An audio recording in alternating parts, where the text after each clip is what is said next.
Outriders Game Review. Hello beautiful people.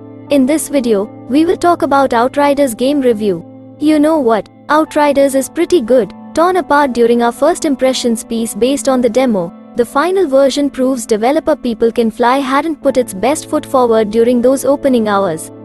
It's still that same style of game, but the Polish studio cunningly saved a few tricks up its sleeve for the full experience. And while it's not without blemishes, uninteresting characters and the requirement of a constant internet connection prove especially troublesome, Outriders provides an impressively tempting alternative to the looter shooters some have come to know and love. At first glance, though, you'd be forgiven for thinking it's an otherworldly knockoff of The Division 2. Both are third-person, cover-based looter shooters. However, that cover isn't for you. It's for the enemy. This fundamentally changes how Outriders plays, where cowering behind a piece of rubble is more likely to get you killed than anything else. The game thrives when you do the complete opposite and take the fight to the enemy with flamboyant abilities and feel-good gunplay. Staying rooted to the spot is essentially a death wish. It's the power fantasy done right. In fact, People Can Fly's follow-up to Bulletstorm and the Save the World campaign for Fortnite, but we'll forget about that, really is all about the feel. 4 different classes feel distinct, each equipped with their own skills and roles during combat. The Trickster is all about getting up close and personal with the inhabitants of Enoch thanks to abilities based on speed and quick fire attacks, while the Pyromancer uses fire to their advantage and operates slightly further back on the battlefield.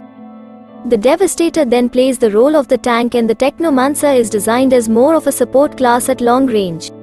By the way, we are gathering gamers and gaming lovers like you in our YouTube channel RAYAROZEN, so it would be nice if you join our gaming community by subscribing our YouTube channel. We upload a cool game stuff like gaming reviews, different gameplays, top 10 games compilations etc. It's here where Outriders sets itself apart from other looter shooters, because Outriders is what Destiny 2 would feel like if you didn't have to wait minutes for your super to charge. Oh, and you essentially have 3 of them equipped at once. With cooldowns in the mere seconds, all your abilities can be used liberally to take down enemies. It feels awesome, simply put. The Trickster class really puts that into perspective with a dash that teleports you behind an enemy, a time-limited bubble can then be activated to catch bullets, and an extremely stylish spin named Cyclone Slice that leaves weaker foes to waste. All of them can be activated within the space of a few seconds, and then you'll have access to them all over again less than half a minute later. We return to the compliment once more. Outriders feels great to play. The same can be said for gunplay, which is the other half of the equation once your abilities have been set in motion. The typical machine guns, shotguns, and rifles litter the loot pool, but they all pack a punch no matter whether they're common or the best of the best. What keeps combat fresh is a good amount of enemy variety, with new takes introduced at a rapid pace. Humans will constantly try to flank and overwhelm you with their sheer numbers while other species make a beeline for your position in an attempt to deal as much damage as quickly as possible. You never encounter too much of one enemy type before another changes up the approach, forcing you to stay on your toes. Tying the two mechanics together is, perhaps surprisingly, your health meter. You'll never automatically regenerate HP during the 20 to 25 hour romp through the campaign, which in turn places a huge emphasis on each class ability to get it back. You recover health by defeating enemies. The Trickster class does it by beating up foes at close range while the Pyromancer gets some back by killing those set on fire. It's why you're not going to get very far hiding behind cover. You need to be aggressive simply in order to stay alive, actively engaging the enemy at all times to get your health back. It sets up a bit of a give and take.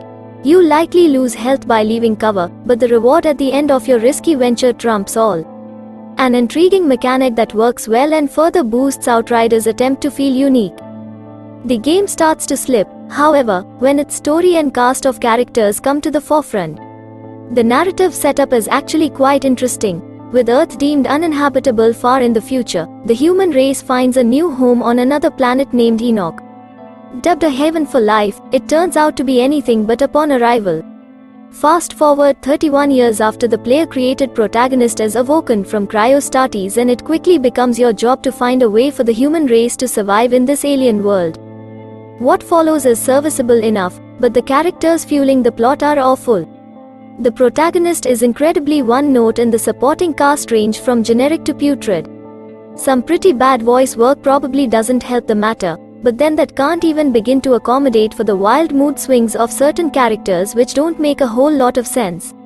Other faces are all but forgotten about partway through the story, while head honchos for the opposing forces aren't really built up at all.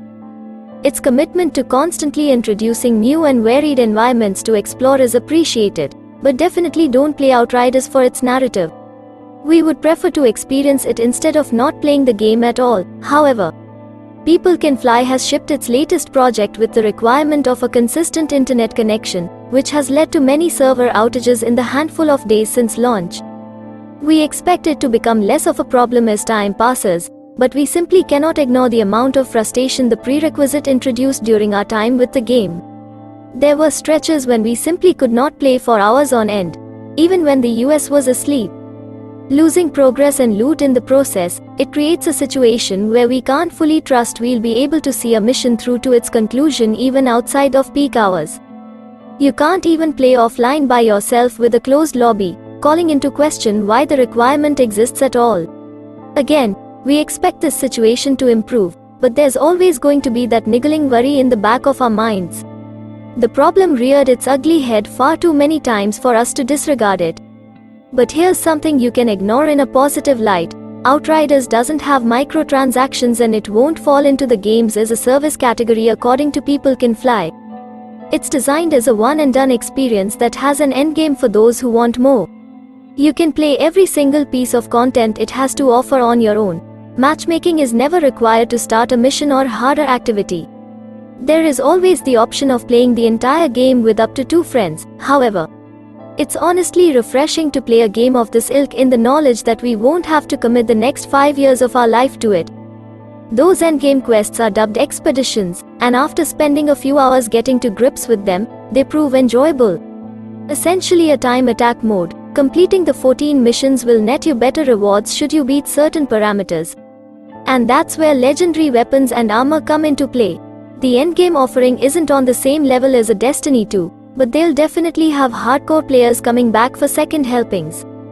It's at least a lot more comprehensive than anything Anthem had to offer post-campaign. For example, the visuals aren't really a big talking point for Outriders either.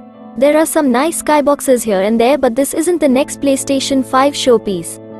The game doesn't take advantage of the DualSense controller whatsoever, while bugs and glitches create further imperfections. Objectives don't always trigger correctly, meaning you'll have to quit out of the game and repeat combat sections.